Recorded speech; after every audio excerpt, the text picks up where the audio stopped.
if we really want to be met deeply, then I want to come in whole.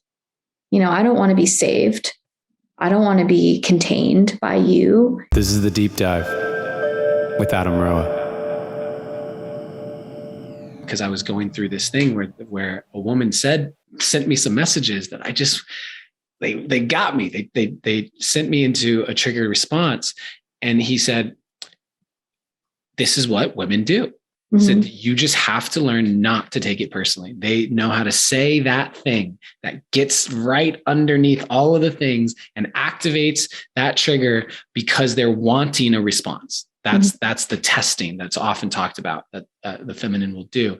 My question for you though is, I've always kind of struggled with that idea. I've struggled with the idea that it's simply a do whatever you want, and my job is to not take it personally. Yeah. And what's interesting is the question is, are women tired of holding space for men? But based on what you said, I'm wondering if do you feel like maybe it's the other direction, that men are I think it's both. We're just tired of holding space for each other. I think we don't know how to hold space. We don't know how to be responsible for ourselves. And we constantly project in our relationships. And the level of health that we experience in our relationships is a reflection of how much community support we have. So like I said, coming back to the men's work and the women's work thing, my husband runs men's groups. They have over 400 members all over the world. They do online squads. They're called Ronin squads. And then they have in-person squads all over. Now, if you have a men's group to go to that encourages you to bring your stuff to the fire, right? And to be held and witnessed by other men, then you don't need to bring it all to your woman or to your male partner, whatever your orientation is, because you have community support. But in this hyper individualistic society that we've built, in these nuclear family structures where everyone has to have their own everything, and like heaven forbid you need to borrow a lawnmower or a leaf blower because you didn't buy your own, even though your neighbor has it all. It's like so individualistic that we've lost the art of extension. We don't know how to reach out anymore. So we do only have our partners. So Ben, as a counselor, he works with tons of men who are in that dynamic, who they are going to their partners for everything. And then they wonder why, the sexual chemistry is gone and the polarity is gone and their partners are exhausted and they don't want to have sex with them because you're dumping all of your shit onto them. Like they don't feel sexy. They feel like your mom or they feel like your dad.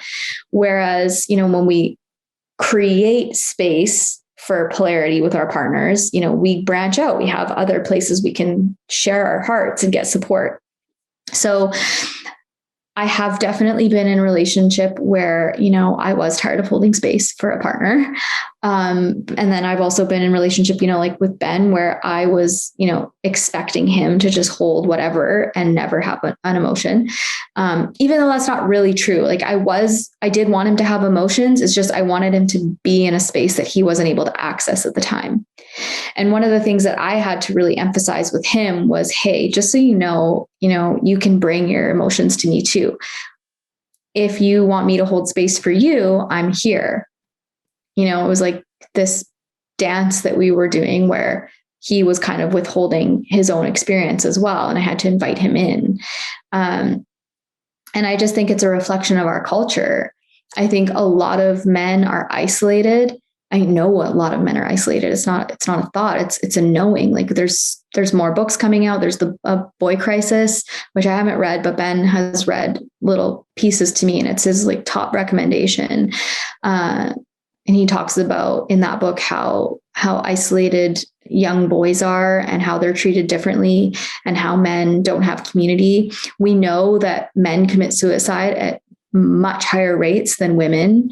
We know that they're essentially behind women in academia, that they are not thriving in the same way.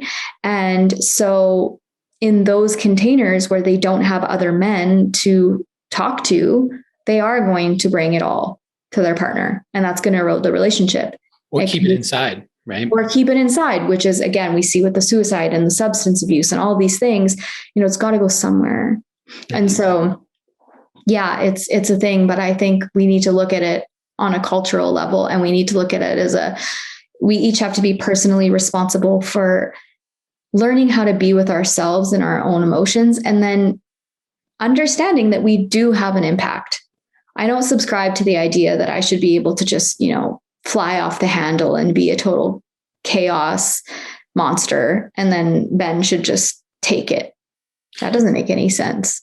One of the a woman I dated, her perspective was, it almost felt like she was testing to see, can I hold all of her, right? Like that's like the idea. Like, are you capable of holding all of my Shakti?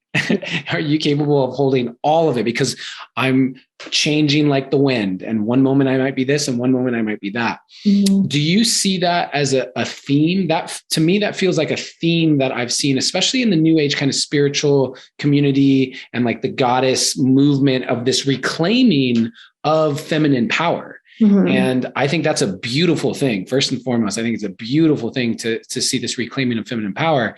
And I'm also seeing that it comes with this is how I am, deal with it kind of mentality. I'm not sure if you're seeing that same theme.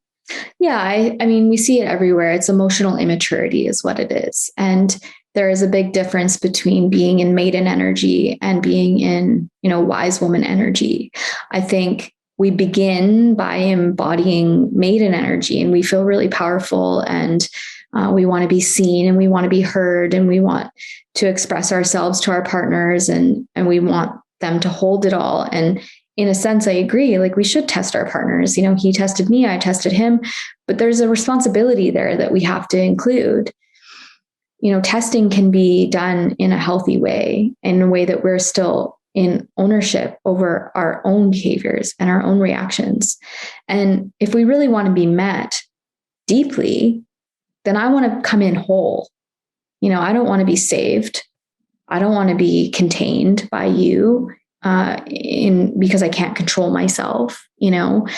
I want to feel safe, and I want to feel held, and I want to know that you're not going to freak out, while I'm in the middle of giving birth or something, and I'm whatever, screaming, or, in a trance, or, in some other, realm that you've never seen before. But if I'm hurling insults at you, or, being uncalibrated and hurtful, I don't expect you to hold that. And I would never expect that behavior on the other end. That's the funny thing, is we say that about the masculine, but if it was the other way around, it would be considered abuse.